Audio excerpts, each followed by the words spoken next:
दोस्तों अभी गर्मियों का सीज़न आने वाला है और कुछ जगह पे गर्मियाँ ऑलरेडी आ चुका है। तो अगर आप भी एक नया फ़ैन लेने का सोच रहे हैं तो ये वीडियो आपको काम आएगा, क्योंकि मार्केट पे अभी अलग अलग टाइप्स का फैंस अवेलेबल है। उनमें से कुछ है इंडक्शन मोटर वाले और कुछ है BLDC मोटर वाले। तो कौन सा फ़ैन ले, तो इसी का जवाब आपको इस वीडियो में मिल जाएगा। और मैंने मेरे घर पे 5 अलग अलग कंपनीज के सीलिंग फैंस लगा के रखे हैं और वो सभी आज के ज़माने के modern BLDC smart ceiling fan है, जिनको मैं पिछले साल से यूज़ कर रहा हूं। तो अभी मुझे पता है कि कौन सा फ़ैन अच्छा है और उन फ़ैन का मैंने अलग से रिव्यू वीडियो भी किया था, जो आप मेरे चैनल पे जाके देख सकते हैं। और आप लोग मुझे पूछ रहे थे कि इनमें से कौन सा फ़ैन अच्छा है, कौन सा फ़ैन लेना चाहिए। तो इसी सवाल का जवाब देने के लिए आज मैं आया हूँ। तो अगर आप अमेज़न का बेस्ट सेलिंग सीलिंग फैंस देखेंगे तो आपको अलग अलग ब्रांड्स का बहुत फैंस दिखाई देगा, जिनमें से है एटॉमबर्ग, क्रॉम्पटन, हैवेल्स, एक्टिवा, ओरिएंट एजेट्रा एजेट्रा। और इन top 50 best seller ceiling fans में से 12 एटॉमबर्ग कंपनी का BLDC फैन है, हैवेल्स का 7 फैंस है और क्रॉम्पटन का 6 फैंस है। तो इनमें से तो सभी फैंस मेरे पास नहीं है और मैंने यूज़ भी नहीं किया है, तो इन फैंस का मैं कंपैरिजन नहीं कर पाऊंगा। लेकिन मेरे पास है क्रॉम्पटन का हाइपरजेट वाला BLDC स्मार्ट सीलिंग फैन और एटॉमबर्ग का Renaissance BLDC smart ceiling fan. और इन दोनों फैंस को मैं पिछले महीने से यूज़ कर रहा हूँ, तो मैं इन दोनों फैंस में से एक फ़ैन आपको मैं रिकमेंड कर पाऊंगा। और ये दोनों फ़ैन ही मॉडर्न BLDC मोटर वाले स्मार्ट सीलिंग फैंस है और दोनों ही आते हैं रिमोट कंट्रोल के साथ।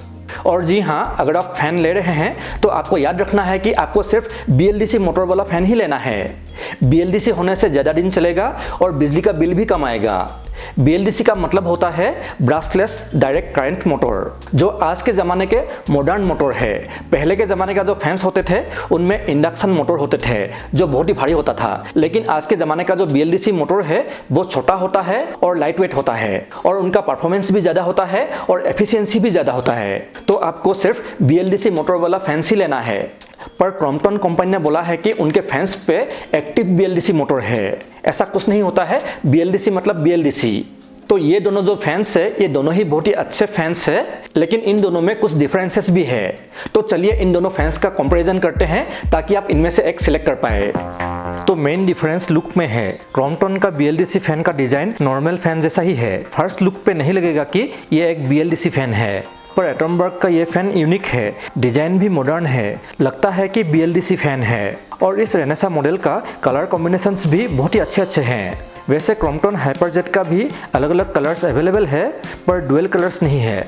उसके बाद का जो मेन डिफरेंस है वो है क्रॉम्पटन हाइपरजेट फैन में LED लाइट्स नहीं है, पर एटॉमबर्ग रेनेसा में LED लाइट्स भी है। उसके बाद जो मेन डिफरेंस है वो रिमोट में है। क्रॉम्पटन का जो रिमोट है वो RF रिमोट है, जिसको फैन के तरफ पॉइंट करके प्रेस करने का जरूरत नहीं है। आप रूम के कहीं पे भी पॉइंट करके फैन को ऑपरेट कर पाएंगे। पर ये जो फीचर है ये प्रॉब्लम देता है जब रूम पे सेम 2 फैन हो, तब मतलब दोनों फैन ही एक साथ ही ऑपरेट होंगे, अलग अलग ऑपरेट नहीं कर पाएंगे। पर एटॉमबर्ग का रिमोट IR रिमोट है, जिसको फैन के तरफ पॉइंट करना होगा फैन को ऑपरेट करने के लिए। वैसे दोनों रिमोट पे ही जरूरी सब बटन्स दिए हुए हैं, जैसे कि ऑन ऑफ का 1 नंबर से 5 नंबर तक का स्पीड का बटन, बूस्ट मोड भी है जो क्रॉम्पटन रिमोट पे हाइपर नाम से है। उसके बाद है टाइमर का बटन्स और स्लिप बटन्स। पर एटॉमबर्ग के रिमोट में LED लाइट्स को ऑन ऑफ करने का बटन भी है और इस रिमोट पे एक होल भी है, जिससे इस रिमोट को आप कहीं भी टांग सकते हैं, जिससे रिमोट कंट्रोल खो जाने का कोई डर नहीं रहेगा। उसके बाद दोनों फैन ही 5 स्टार रेटिंग वाला फैन है, मतलब दोनों को चलाने से बिजली का बिल ज़्यादा नहीं आएगा। पर क्रॉम्पटन का फैन हाई मोड पे 35 वाट का बिजली कंज्यूम करता है और एटॉमबर्ग 28 वाट कंज्यूम करता है 5 स्पीड पे। वैसे दोनों फैन का ब्लेड्स का साइज सेम है, 1200 mm का है। पर एटॉमबर्ग का फैन का RPM थोड़ा सा ज़्यादा है, मतलब क्रॉम्पटन का है 350 और एटॉमबर्ग का है 360। तो एटॉमबर्ग फैन से आपको हवा थोड़ा सा जोर से मिलेगा।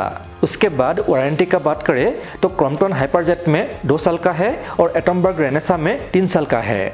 प्राइस का बात करें तो क्रॉम्पटन हाइपरजेट से एटॉमबर्ग रेनेसा का प्राइस थोड़ा सा ज़्यादा है। क्रॉम्पटन हाइपरजेट का प्राइस है 2598 रुपीज़ और एटॉमबर्ग रेनेसा का प्राइस है 3599 रुपीज़। एटॉमबर्ग का क्यों ज़्यादा है आपको तो पता चल ही गया होगा। और साथ ही एटॉमबर्ग का इस रेनेसा मॉडल को नेशनल एनर्जी कंजर्वेशन अवार्ड भी मिला हुआ है। और ये जो कंपनी है एटॉमबर्ग, ये BLDC टेक में स्पेशलाइज्ड है। BLDC मोटर्स पे ज़्यादा फोकस्ड है बाकी कंपनीज के तुलना में। तो अभी आप डिसीजन ले सकते हैं आपको कौन सा फैन लेना है। दोनों से ही आपको अच्छा ठंडी हवा मिलेगा और दोनों ही रिमोट ऑपरेटेड है और 5 स्टार रेटिंग वाला BLDC सीलिंग फैन है। पर एटमबर्ग रेनेसा में आपको ज़्यादा मॉडर्न डिज़ाइन और ज़्यादा कलर ऑप्शंस मिलेगा और वारंटी भी 1 साल ज़्यादा मिलेगा। उसके अलावा एटमबर्ग रेनेसा पर 40,000 प्लस रेटिंग्स है। एवरेज रेटिंग है 4.2 स्टार का और 58% 5 स्टार रेटिंग है और सिर्फ 11% 1 और 2 रेटिंग है। और क्रॉम्पटन हाइपरजेट में सिर्फ 9,800 रेटिंग्स है और एवरेज रेटिंग है 3.8 स्टार का और 5 स्टार रेटिंग है सिर्फ 46% का और 1 और 2 स्टार रेटिंग है 20% का। और अमेज़न रिव्यू देखा जाए तो एटमबर्ग रेनेसा फैन लोगों को ज़्यादा पसंद आया है, पॉजिटिव रिव्यूज़ ज़्यादा है। लेकिन क्रॉम्पटन हाइपरजेट में कई लोगों ने नेगेटिव रिव्यू दिया है कि उनका रिमोट कंट्रोल ठीक से काम नहीं किया। तो मतलब क्रॉम्पटन के रिमोट में थोड़ा सा कंप्लेन है। तो इन सब बात को देख के मैं एटमबर्ग का रेनेसा फैन को रिकमेंड करता हूँ। लेकिन अगर प्राइस का देखा जाए तो क्रॉम्पटन का हाइपरजेट भी आप ले सकते हैं। तो अभी आप इन दोनों फैंस में से कोई सा भी खरीद सकते हैं और इन दोनों फैन को खरीदने का बेस्ट बाय लिंक आपको इस वीडियो के डिस्क्रिप्शन पे मिल जाएगा। लेकिन जल्दी कीजिएगा क्योंकि अभी अमेज़न पे सेल चल रहा है, इसलिए अभी आपको ये फैंस डिस्काउंट प्राइस में मिल जाएंगे। तो आशा करता हूँ दोस्तों आपको आज का वीडियो काम का लगा। अगर हाँ तो इस वीडियो को लाइक और शेयर कीजिएगा और इस तरह के ऑनेस्ट रिव्यूज़ देखते रहने के लिए मेरे चैनल को सब्सक्राइब कीजिए। तो जल्दी से मिलते हैं एक दूसरे ऑनेस्ट रिव्यू के साथ, तब तक के लिए नमस्कार।